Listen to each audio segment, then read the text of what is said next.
헤르만 헤세의 데미안.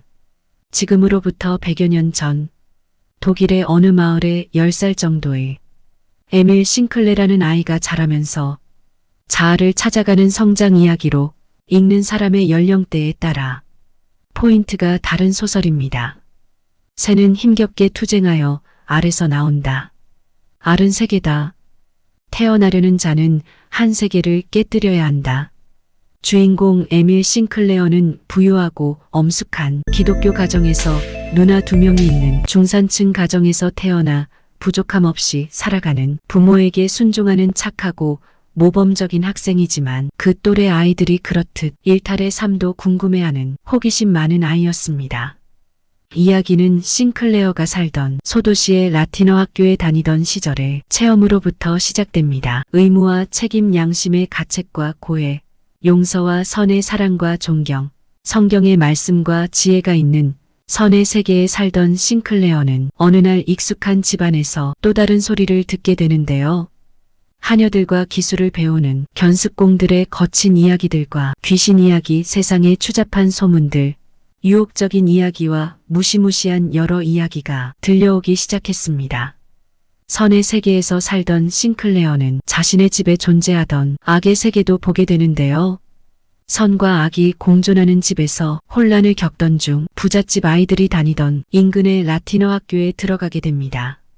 그때 싱클레어는 공립학교에 다니던 불량 학생 프란츠 크로머를 알게 되는데요.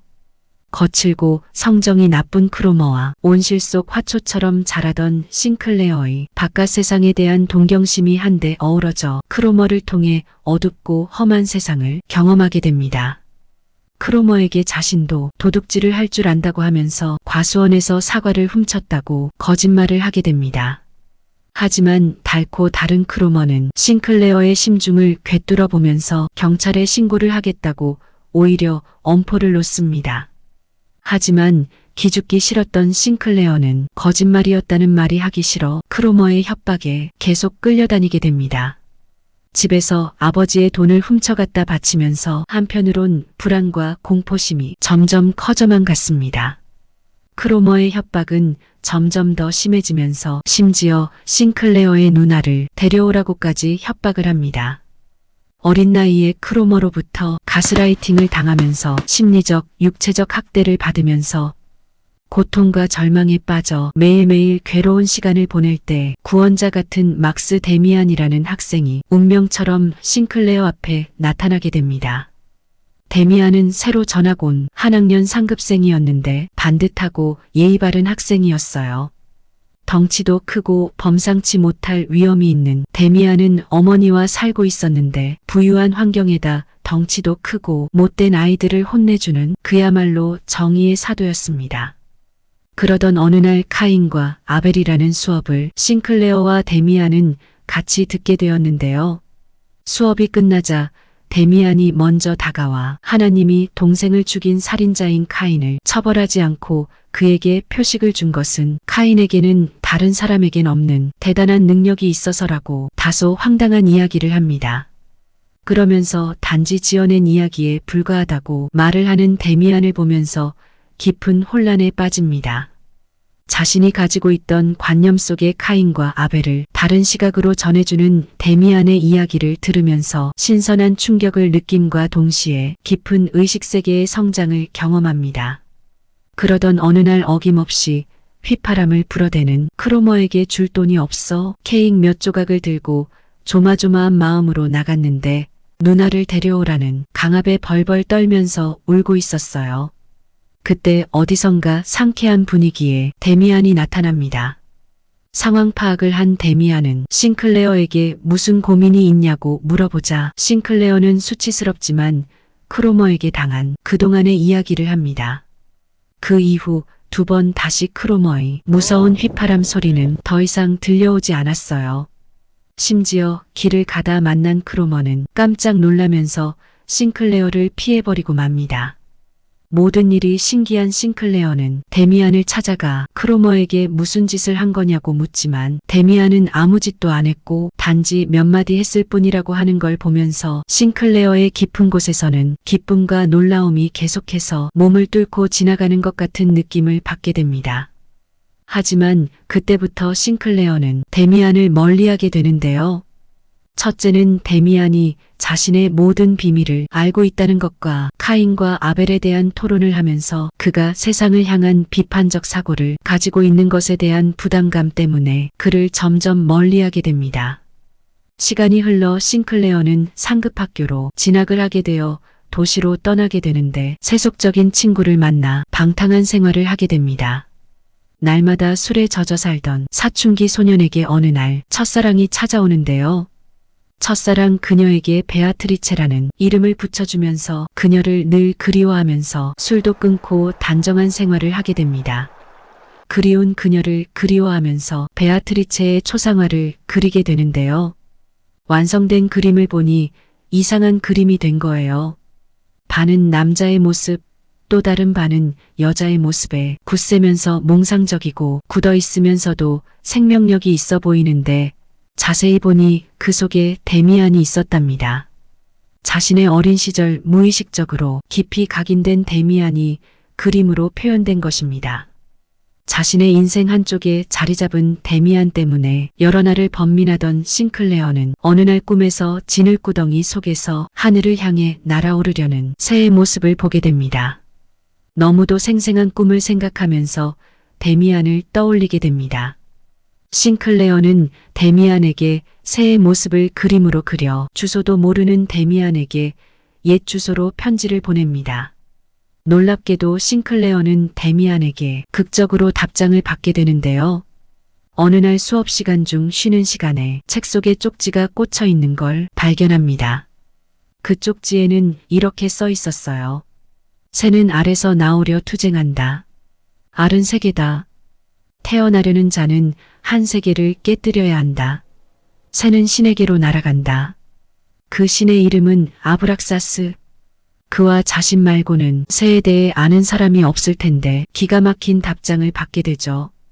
세월이 흘러 어느 날 교회 앞을 지나가던 싱클레어는 오르간 소리에 이끌려 안으로 들어가서 연주자에게 이름을 물어보니 자신의 이름은 피스토리우스라고 합니다.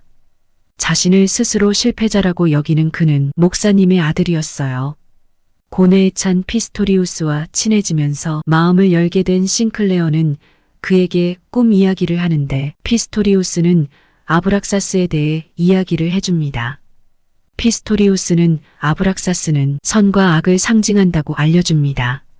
자네를 날게 만든 도약, 그것은 누구나 가지고 있는 우리 위대한 인류의 재산이지. 그러나 그러면서도 곧 두려워져. 그래서 대부분의 사람들은 날기를 포기하고 인도 위를 걷는 쪽을 택하지.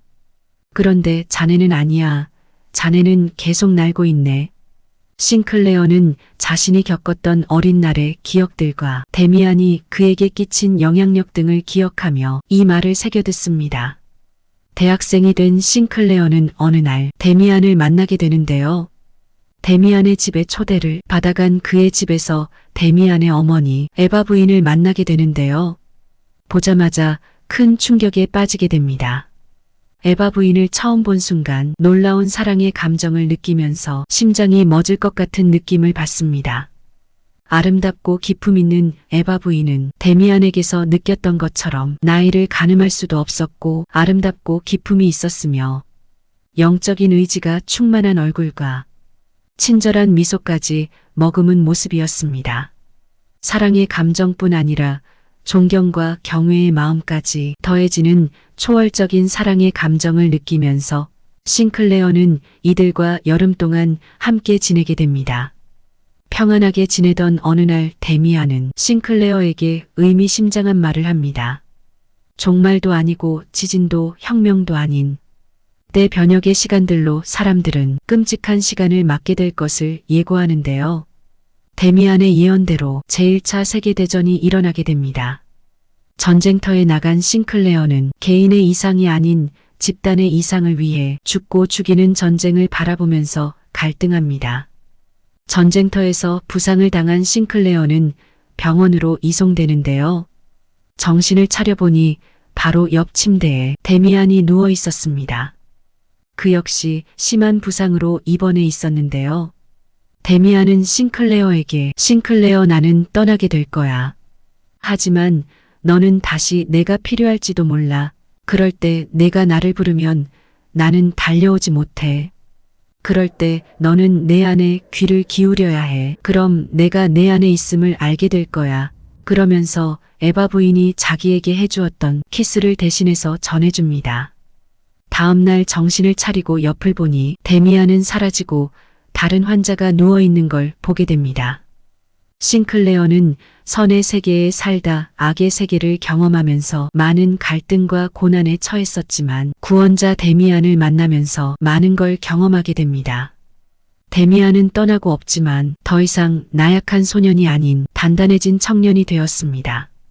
헤르만 헤세의 데미안은 사람 안에 선과 악이 공존한다는 것을 말해주며 성장하기 위해서는 새가 알을 까고 날아오르는 고통의 시간을 건너가야만 한다는 메시지를 전해줍니다. 데미안의 마지막 부분은 싱클레어의 독백으로 끝이 나는데요. 그 후로 내게 일어난 모든 일이 아팠다. 하지만 내가 이따금 열쇠를 찾아내서 나 자신 안으로 완전히 내려가면 그곳 어두운 거울에서 운명의 모습들이 잠들어 있었다. 그럼 나는 몸을 숙여 나 자신의 모습을 바라보기만 하면 되었다. 그 모습은 이제 완전히 그와 같았다. 내 친구이며 길 안내자인 그 사람과 시청해 주셔서 감사드립니다. 좋은 날 되세요.